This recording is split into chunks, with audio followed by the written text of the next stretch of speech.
Bonjour. Aujourd'hui, une expérience sur un mélange entre un solide et un liquide. Nous allons donc pouvoir observer le phénomène de saturation.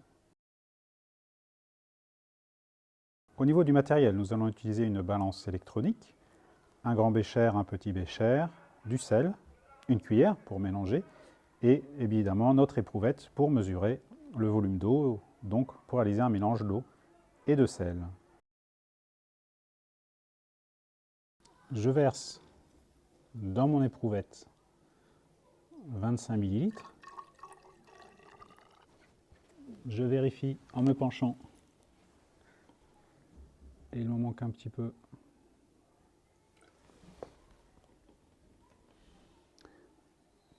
J'en ai un petit peu de trop.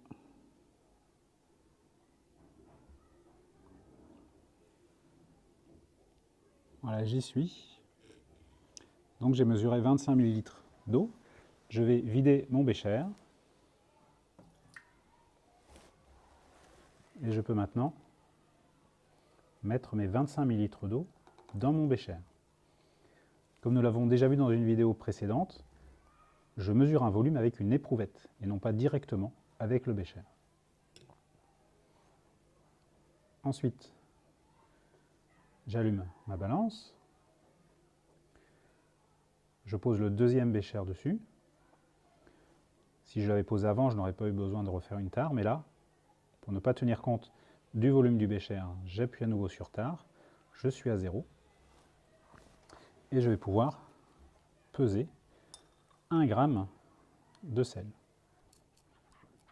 S'il y en a trop, comme c'est le cas ici, le fait d'être dans un bécher et non pas directement dans l'eau, je peux en enlever un petit peu.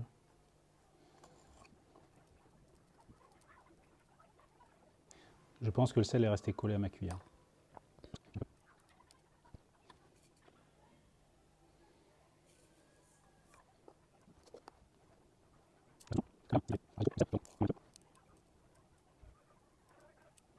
Voilà, 1 g. Je verse donc 1 g de sel dans l'eau. Si j'observe, je vois ici qu'il y a encore du sel. Nous voyons encore les grains de sel. Je vais donc mélanger, juste en faisant tourner le bécher.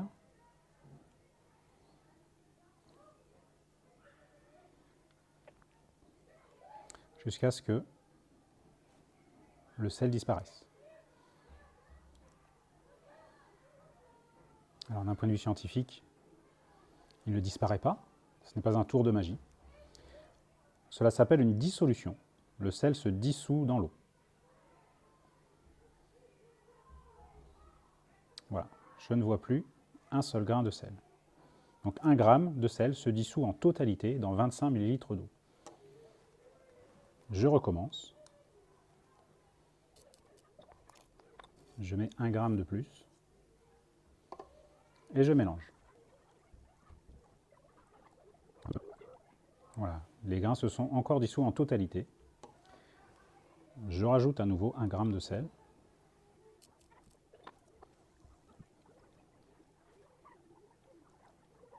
Les grains de sel ont encore totalement disparu. J'en ai donc à 3 g. Je vais ajouter donc une quatrième fois 1 g de sel.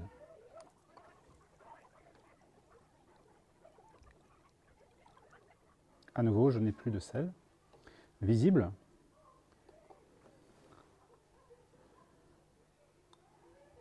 Je rajoute donc 1 g supplémentaire. Cette fois-ci, j'en ai trop mis.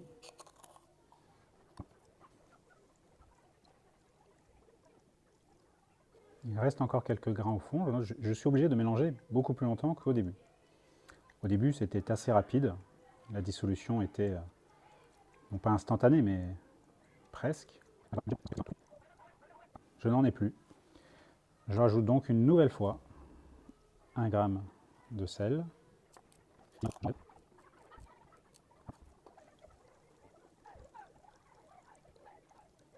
Au niveau de la technique de mélange, c'est vrai que j'aurais pu utiliser une autre cuillère pour mélanger l'eau et le sel.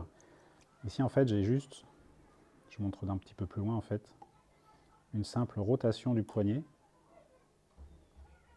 qui permet de mélanger l'eau. L'intérêt du bécher, comme c'est un bécher assez haut, ça ne renverse pas. Il faut évidemment éviter de tourner trop vite, que le bécher déborde. C'est bon. Encore une dissolution totale. Je continue. Et je mets 1 gramme de plus.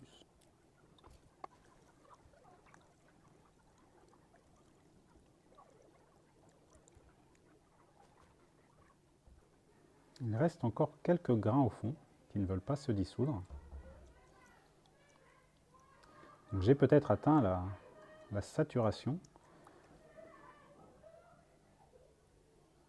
Alors, il me reste quelques petits grains au fond. Alors ce n'est pas toujours très visible. Le sel est blanc, le carrelage est blanc. Donc il ne faut pas hésiter à mettre un fond coloré en dessous.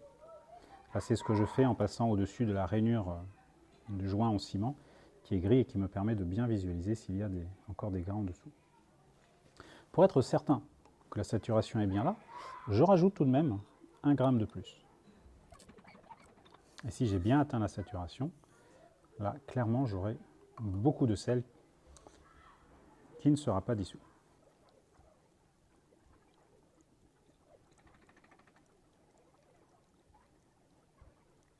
La limite ne devait pas être totalement atteinte, parce que là, j'ai quand même une bonne partie du sel qui s'est dissous.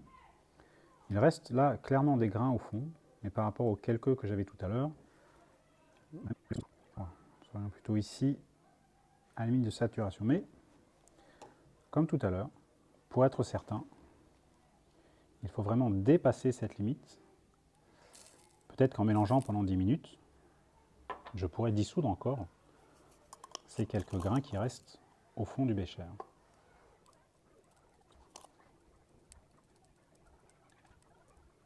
La précision de ces balances me sidère.